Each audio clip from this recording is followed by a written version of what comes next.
He's a good guy. I'm giving you a build-up. Good guy. He is. We're working. Yes, definitely. Definitely. He's your top one. That's an easy one. And you're great. And the world is great. Not spending any money.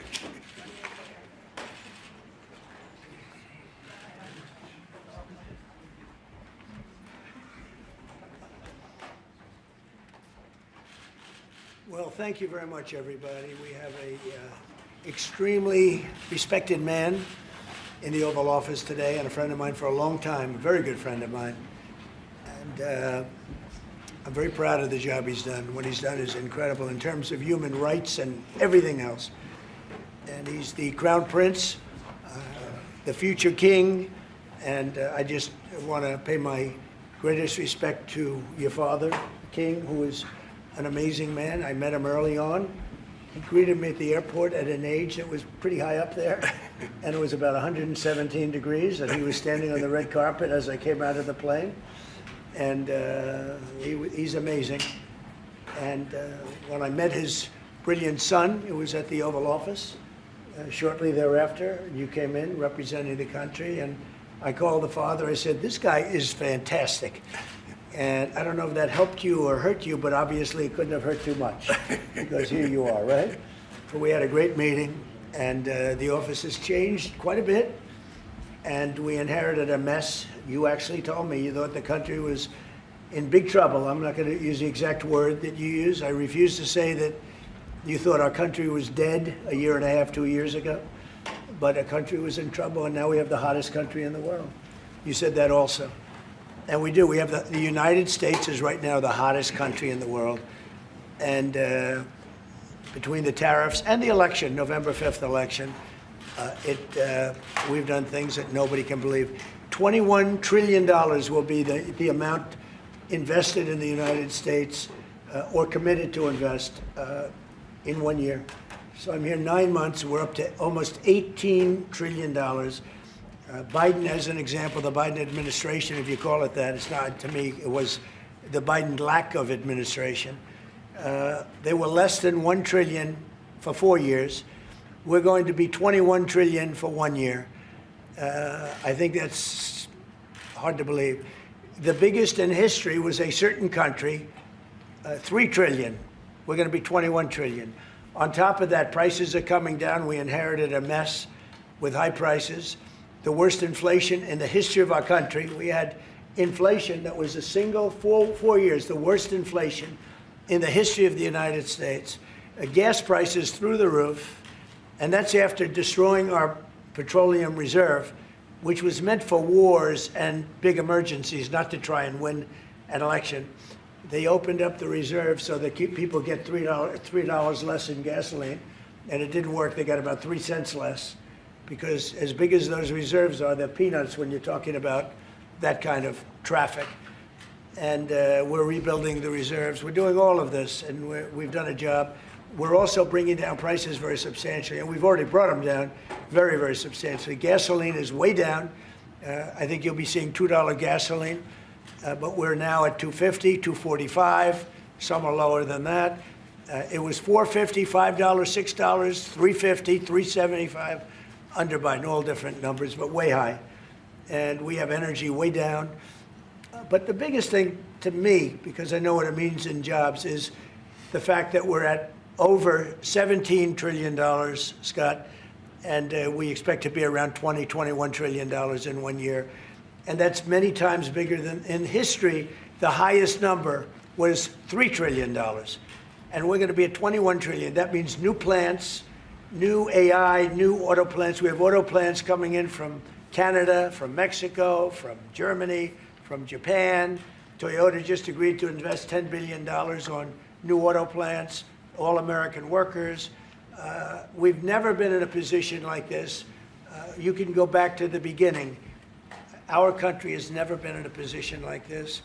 And it really is because of the fact that we use tariffs to bring all this money in.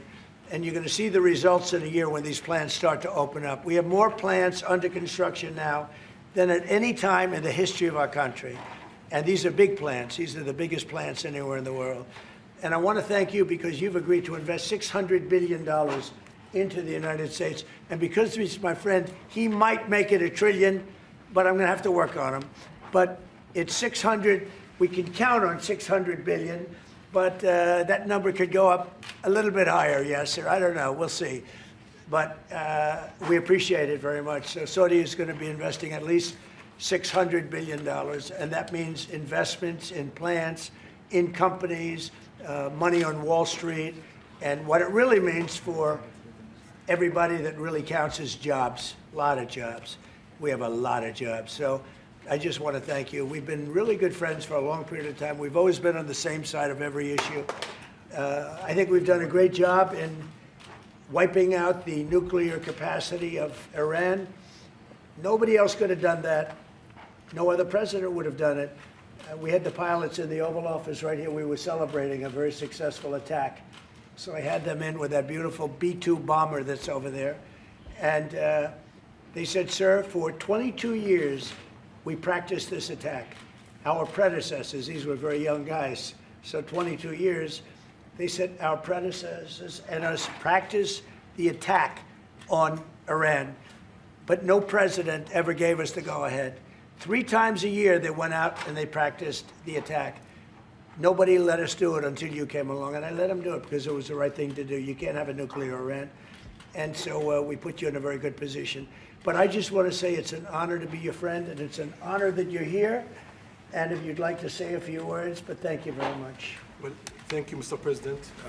This relation has been a relation for about 9 decades, and we've been working together for a long time. But today it's a very important time in our history because there is also a lot of things that we're working on in the future.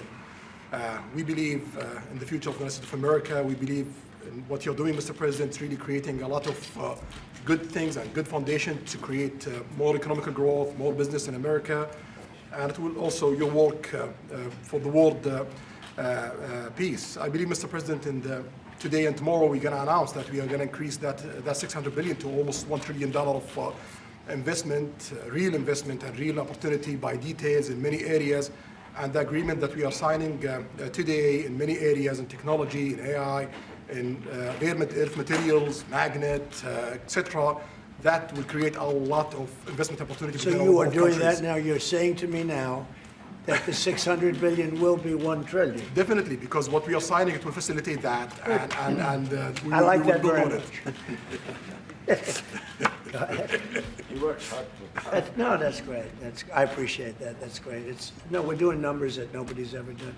And in all fairness, if you didn't see potential in the U.S., you wouldn't be doing that. Definitely. You don't want to lose money. As you said, Mr. President, it's the most hottest country in the planet. But what you're creating is not about opportunity today. It's about also long-term opportunity in the United States of America that will affect American economy positively in the next coming decades. Preparing the right foundation of emerging technologies, that's a game changer for America in a good way, and we want to be part of it. Yeah, we're doing really well. And this, you don't see what we're doing so much because we have, although the construction industry sees it. If you look at Caterpillar, who's been incredible, the tractors, everything else, the numbers that we're doing in construction are unbelievable. Some of the plants that we're building, AI, and they're building their own electric with the plant. I gave them the right to build their own electric with the plant because no country, frankly, will have this. China's working very hard to produce enough electric, but we're beating China substantially at AI, which is a big thing. And we had a great meeting 2 weeks ago with President Xi, but on AI, we're doing well. And I have a man, David Rommel. Yes, sir. David, could you say a few words about what you're seeing on the job front and all of the, some of the assets, and also how we've been helped by the Saudis in terms of the kind of investment they've made, please. Yeah, most certainly. Thank you for the opportunity. I am a facility leader for GE Vernova, and if you look at the landscape for GE Vernova investment, over $750 million in the U.S. focused on true manufacturing jobs here stateside. We're looking at tripling the output of our Greenville, South Carolina facility, where we make the gas turbines that are supporting U.S. needs as well as the Saudi Arabia needs. Right. So real jobs, $300 million in gas investment, resulting in over 500 pieces of new equipment being installed in the Greenville, South Carolina facility. That translates into roughly 1,800 jobs across the board for GE Vernova as we try to scale capacity to be able to meet this demand. Along with that, we're partnering with local communities to build the skill set that's required to meet these capacity needs. So that talent pipeline is incredibly important. So it's real jobs in the manufacturing space. Well, you've been great, and thank you very much. And we love that state. I won that state by record numbers. I won a lot of states by record. Texas, a lot of them by Indiana. Just we're working with Indiana or something right now. We won that. We won a lot of them by records, but that was one of them. I want to thank you very much. Say hello to everybody. Great job. You're doing a great job. Thank you. So just in wrapping up, we'll take a couple of questions, but I want to just tell you what an honor it is to be your friend.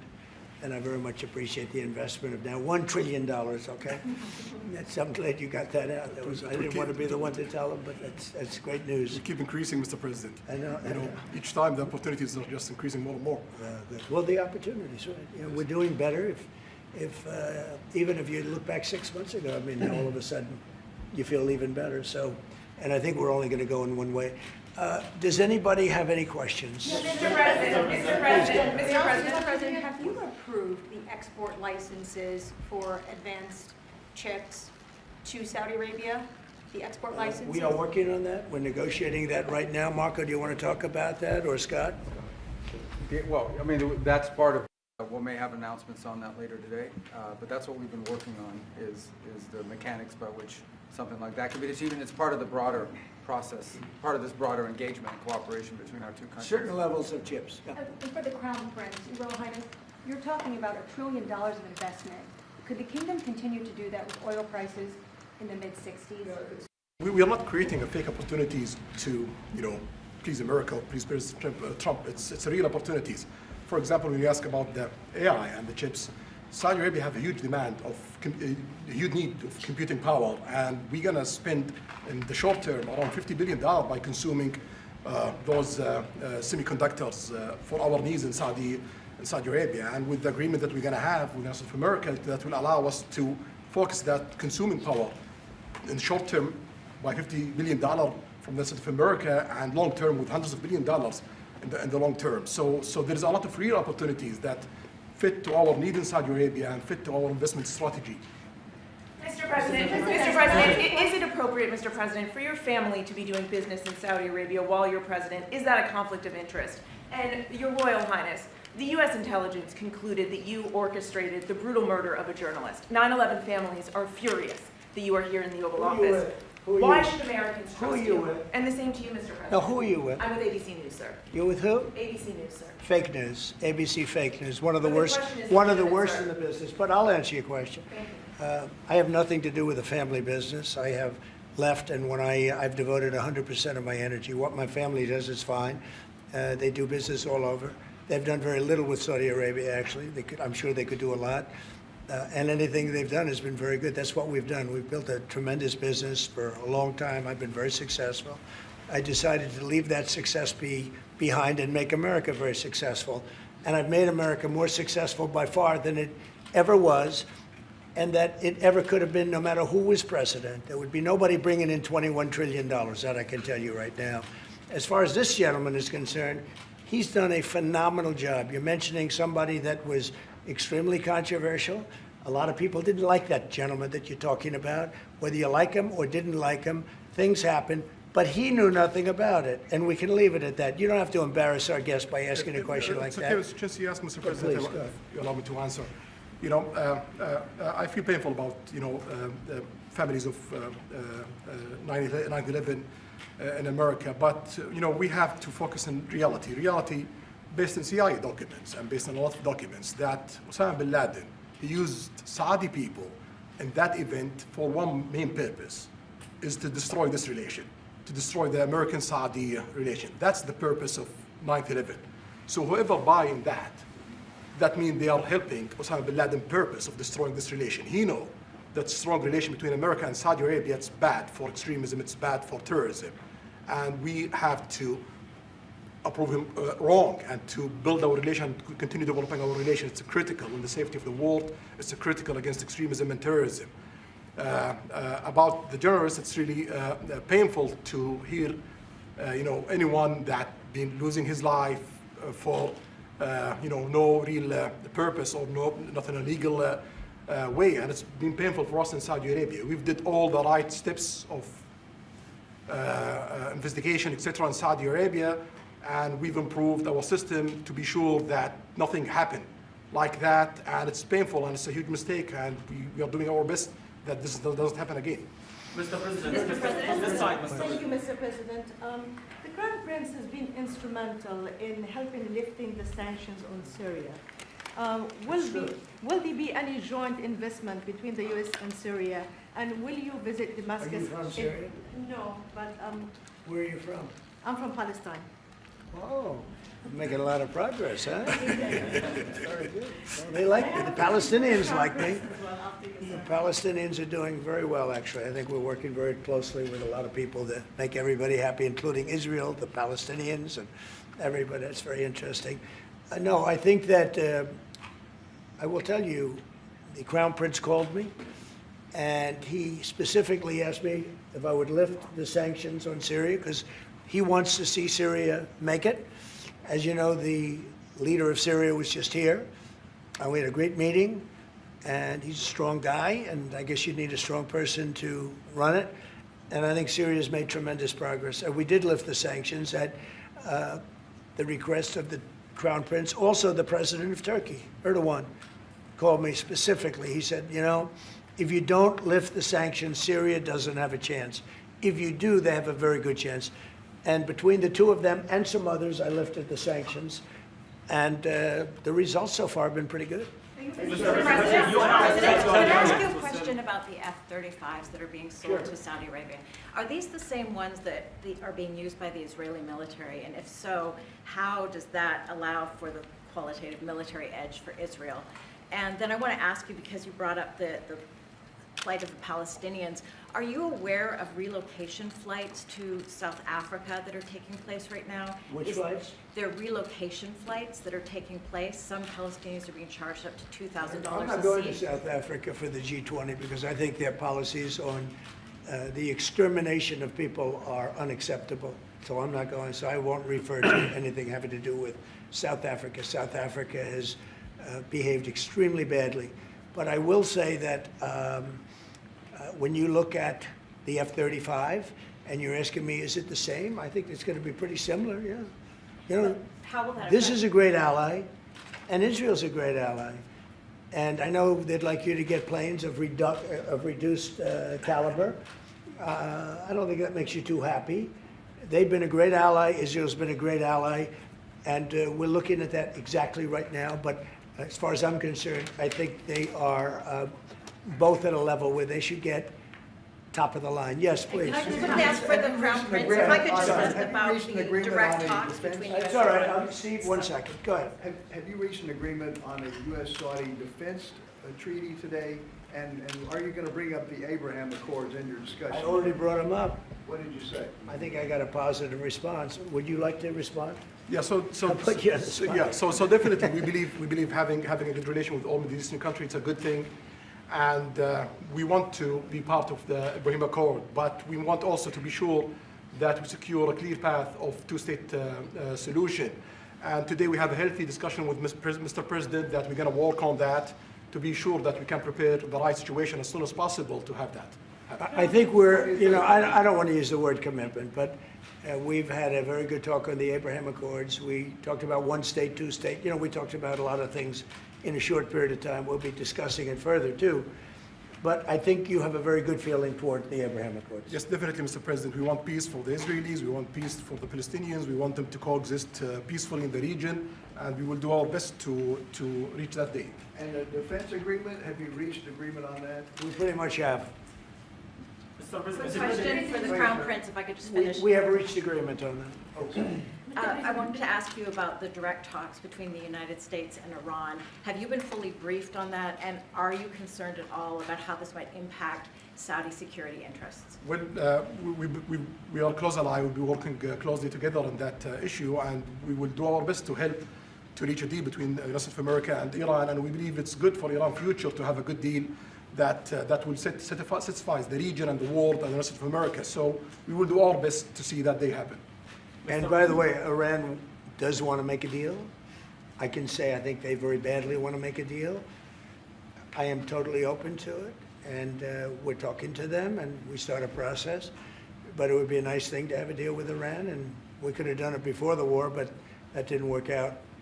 And something will happen there, I think. But they would very much like, I mean, they may say something else, but they would very much like to have a deal. Do we have a President timeline? announced Yeah. that you are going to sell 35 F-35 Say jets. it. You said you are planning to sell the F-35 jets to Saudi Arabia. Yeah. Is it part of the security agreement? And how you assess the defense partnership between Saudi Arabia and the United States? And the question for His Well, Royal no, I Highness- just said it, though. I mean, we're going to sell them F-35s. That's the end of the question, I Is guess. it part of the security agreement or no? No, we're going to have a deal. They're going to purchase F-35s. They're buying them from Lockheed, and it's a great plane. We make, by the way, the best military equipment. You saw that during the Iran little skirmish. We make the best planes, the best missiles. We make the best offensive missiles. We make the best military equipment in the world. Nice.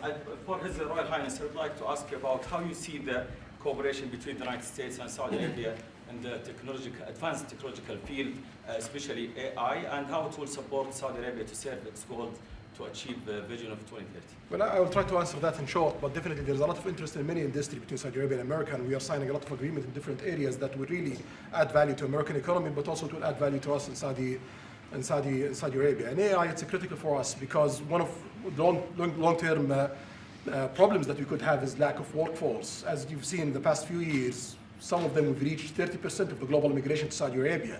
So we know that to assure the Saudi Arabia GDP growing with the lack of workforce that we have, we need to use a lot of computing power to replace job in the long term. So that's huge demand in Saudi Arabia, and we want to link it to American private sectors and getting the supply from America. So there's a lot of opportunities in that area. And we're also involved in AI in Saudi Arabia. So we're working, and we're leading by a lot on AI. Actually a lot. China would be in second place, but we're leading by a lot. And I have to say this, and our relationship with China has been very good. And as far as buying our farm products, they're pretty much on schedule, Scott. I'd like you to call them, say if they could speed it up, it would be good. Okay, but they're pretty much on schedule. Saudi Arabia, please. If I may, I have a question for both the Crown Prince go and ahead. Who are you? Where are you from? I'm Faisal Abbas from Arab News, Saudi Arabia, Your Excellency. You should be a friendly question. Your Royal Highness, just picking up on something you just mentioned about how some people try to destroy the relationship between Saudi Arabia and the United States. Perhaps, since the launch of the vision, we've been used to having the bigger picture and that everything fits into the bigger picture. Might you want to elaborate a little bit about where is the relationship, the bilateral relationship, the strategic partnership between Saudi Arabia and the United States heading, and what's the big picture there? Well, I don't think it's a relation that we can replace it from the Saudi side or the American side. It's a critical relationship for our political attempt, for our economical attempt, for our security, for our military, for many things. And it has been there for nine decades. And the opportunities that we have today, it's huge. And it seems that it's going to get deeper in the next few decades. And what we are having today and tomorrow with President Trump, it's really a huge new chapter on this relation that will add value to both of us. When you think about it, I'm just sitting here. You're with the future king, a man who's respected by everybody, a man that doesn't have to be doing this, really. I don't have to be doing it either. And yet we're sitting here taking questions, we didn't say, oh, you can't talk about this. And there's never been transparency like this, even in his country, but there's never been, in our country, that's been acknowledged. But We didn't put restrictions, and I'm saying it's sort of wonderful to be taking questions from all over the world. Everybody's here. This is just a small group representative of tremendous numbers of media that are outside, that are very jealous that these people were so selected. But they're representing a lot of people that are outside. I think it's terrific that we can be sitting here being this open, and, you know, I think it's really a wonderful thing. If you don't mind, I have a personal question for you. Okay, here we go. I should have said that. So apart from everything you mentioned in your opening remarks, you forgot to mention that you've de-escalated 7 wars since you started. At least in our part of the world, you are seen as a peacemaker. And adding that to all the executive orders and everything else you've mentioned, I really have to wonder, you, in your speech in Saudi Arabia, I was there, you said that His Royal Highness does not sleep at night thinking how he does things better. We wonder in Saudi Arabia, how do you manage your own time? And what's your formula for management? He does not sleep much, and I don't sleep much. I think we have the same schedule. We're thinking about our countries. And if you sleep a lot and you're president, we just had one that slept more than any president. He broke every record. He sleeps all the time, during the day, during the night, on the beach. The only guy could fall asleep on the beach with the press watching. No, he's not a sleeper. I'm not a sleeper. We don't. We talk at night. We can talk. I can call him almost any time. He goes, "Hi, how you doing?" It's like the craziest times. But no, when you love your job, when you love your country, and when you're in a position like we are, future king, highly respected, crown prince, and in my case, president, you're thinking about your country. You're thinking about making America great again. We're thinking about keeping Saudi Arabia strong and vital and in a pretty tough part of the world, tricky part, right? Tricky part, a lot of tricky people. But he thinks about his country, and I think about my country. I don't want to sleep. President Trump, do you expect a formal civil nuclear deal to be reached soon? Can you talk to us about that aspect With of who? today's, with Saudi Arabia? I can see that happening. Yeah. Do you think that an agreement will happen today? It's not urgent. You know, it's always when you have civil nuclear, but you have more oil than almost anybody else. We actually have more oil and gas than they do, but I refuse to say that. And We have more than, we have more than anybody, can you imagine? And on the F-35s, are those sales, Israel had reportedly wanted those sales to be conditioned on Saudi Arabia moving to normalized relations. Israel will be happy. Israel is going to be Is that a happy. condition of the F-35? Israel's aware, and they're going to be very happy. Okay? Okay. Yeah, please. Hello. Hi, hello. My name is Amal Hazani from Sharq al-Awsat newspaper, from Riyadh, of course. I have a question for the Crown Prince and for you, Mr. President. Crown Prince of Saudi Arabia, how much you expected from developing the cooperation with the United States in the field of new energy, AI, supply chain? How much you expected from that? No limit. We just continue pushing forward. There's no limit. So we just push forward for all the opportunities that we have. This is, you have to understand, this is really a great ally. Just the fact that they're now doing, I came in here at 6, I did not know that. I was pushing for the 1 trillion, but he didn't tell me that. Now he told me. This is a great ally of ours. You know, when you invest $1 trillion, that's national security for us too, because it creates jobs, it creates a lot of things. And I would say, Scott, right, when you hear one country is putting $1 trillion into the United States, that creates national security. And, you know, I think that they don't have to say that, but I think a big part of that is also the fact that tariffs are in play. But even beyond tariffs, that's a real ally that will do that. Creates a lot of power for the United States. We are also in Saudi Arabia very happy because this much of Saudi money is a function here, and of course it's come back for us for benefits. So it's complementary interest. So this is the I think what's different the friends and ally do. Well, look, I love the country of Saudi Arabia. I know the people very well. The level of treatment that we go when we go to Saudi Arabia is something that is incredible. And the people like us, and I think they really like America, especially when I'm president. I mean, I don't think they liked America so much maybe for 4 years recently. I think Obama treated Saudi Arabia very, very badly, as you know. And I think Biden didn't have any idea where the hell he was. I don't think Biden knew the difference. How would you describe the future relationship with Saudi Arabia? I mean, from the strategic aspects, would you describe that? Say the relationship is with? Yeah, a little bit of economic. I would say politics, top of the and line. relationship. It's as good as it can. I don't think it can get much better. We have a country that trusts us, and that's why they make that investment. If they didn't trust us, they couldn't make that investment. And we trust them. They've been very reliable. Now I rebuilt our military in my first term, and we spent trillions of dollars, and we gave away some of it in Afghanistan stupidly because we had stupid people running our country. But we gave away, but that's, as much as it was, it's a tiny fraction of what we put here. And we're bringing our military to a new level, the highest level ever.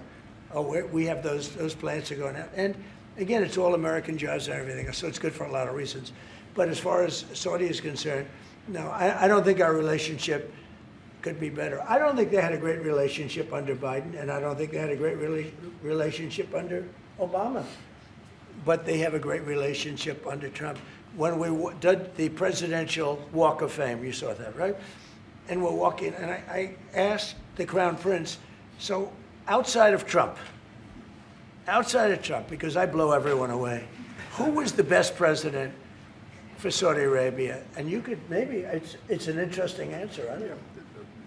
Roosevelt, who started it, which is a Democrat. And Reagan, he's one of the historical presidents that have close ties with Saudi Arabia. But we've worked with all presidents. Does Trump blow them all away? No, it's another league, Mr. President.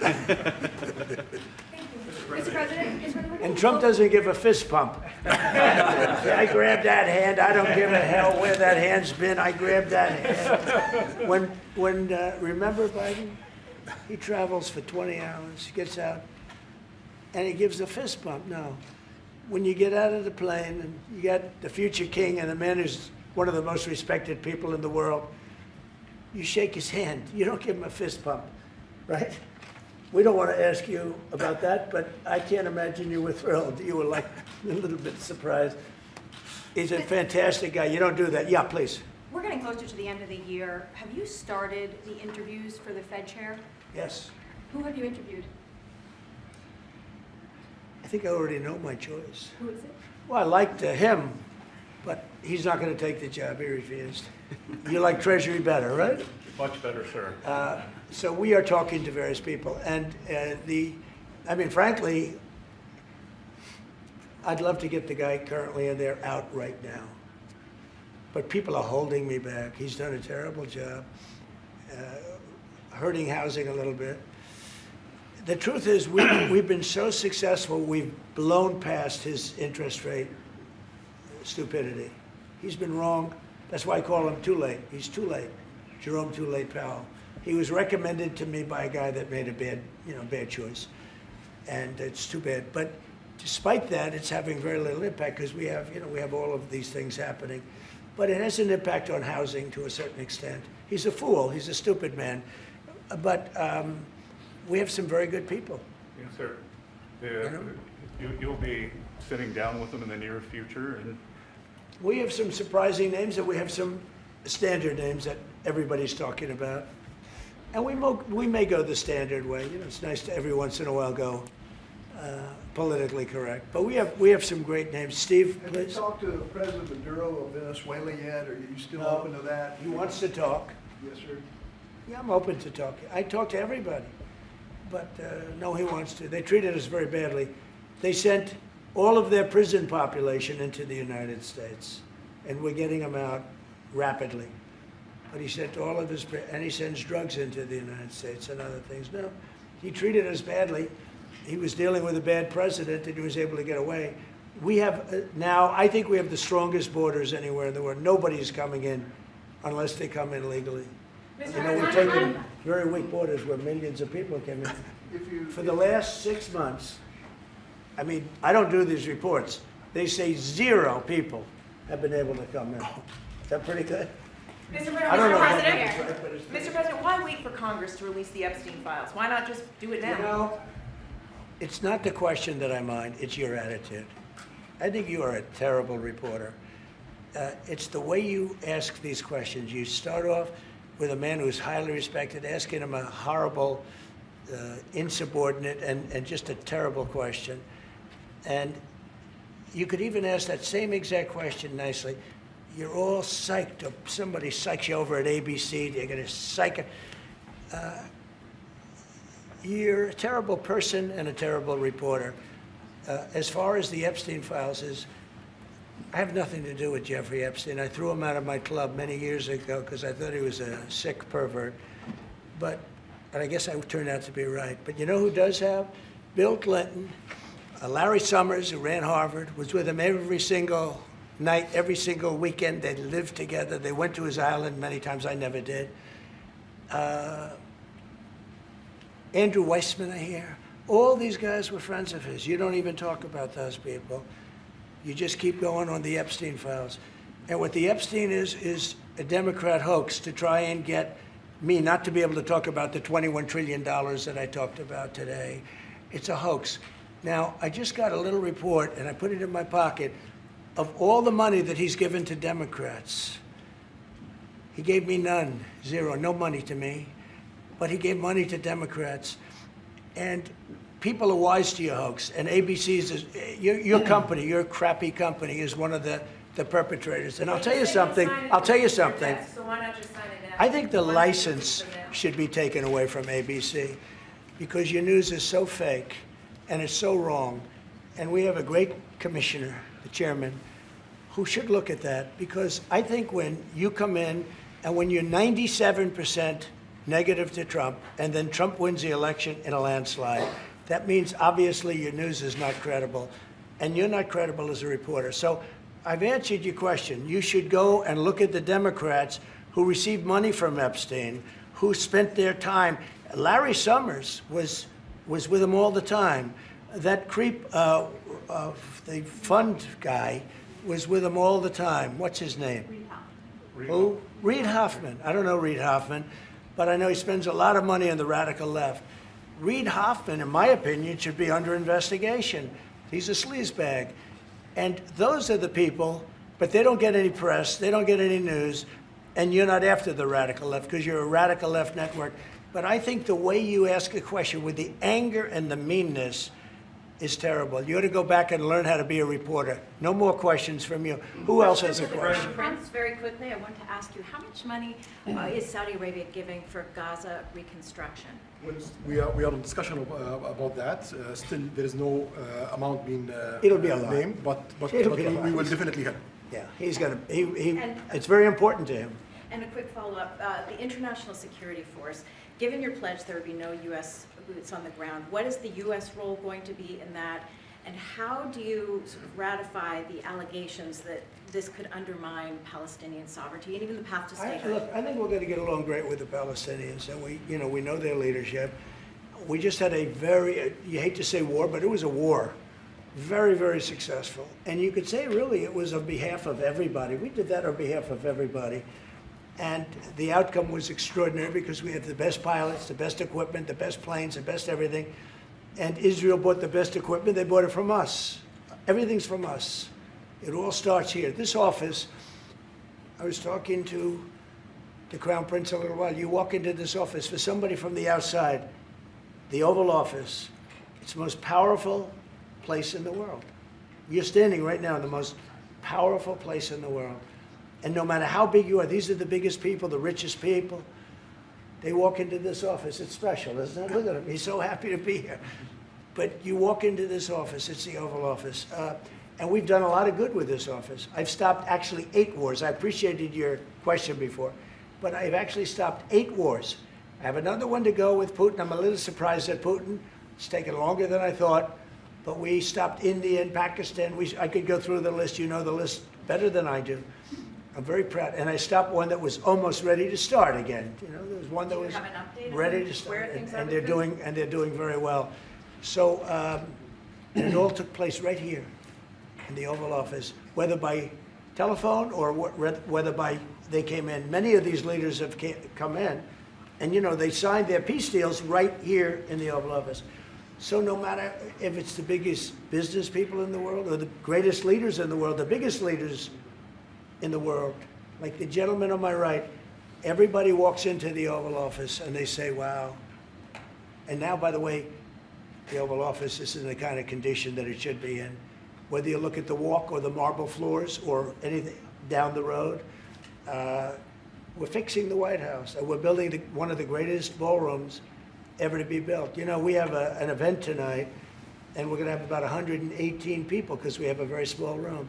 For 150 years, they've wanted a ballroom, and now you're going to get a great ballroom. And I have to say, I probably made a lot of enemies because in your honor, we're having a dinner tonight, a beautiful dinner tonight, and we have a very small room, right? It's called the East Room, and it's beautiful, it's lovely, but it's like for a little cocktail before you go into a ballroom. It's a very small room. They've wanted a new ballroom for 150 years. We could have sold the big ballroom out 3 times in honor of this gentleman. So I made a lot of enemies because I have a lot of people that are invited tonight or are unable to come because of the size constraint. But you know what we'll do before I leave office? We'll have another dinner because we'll have it ready long before I leave office, and it's going to be beautiful. It's a very popular thing what we're doing. And by the way, no government funds. It's all put up private money, all private money. And in the case, I think there's a restriction on foreigners. Otherwise, I could have asked you just for a check, okay? But there's a restriction. These are all private individuals that put up a lot of money to build the ballroom. Not one penny is being used from the federal government. So it's really a nice thing. But I look forward to it. I just pointed it out. This would be a perfect night to have that ballroom open, Susie. If we had that open, we'd have a lot of people very happy. Right now, we have a lot of unhappy people because they all want to be with us tonight to honor this great man. Thank you all very much. Thank you. Thank you, Press. Thank you, Press. Everybody out. Let's go. Thank you, Press. Let's go. Thank you, Press. Let's go. Thank you, Press. Let's go. Thank you. All right, guys, start with guys. Thank you. Break out outside. Press, let's go. Thank you, Press. Thank you. Thank you, Press.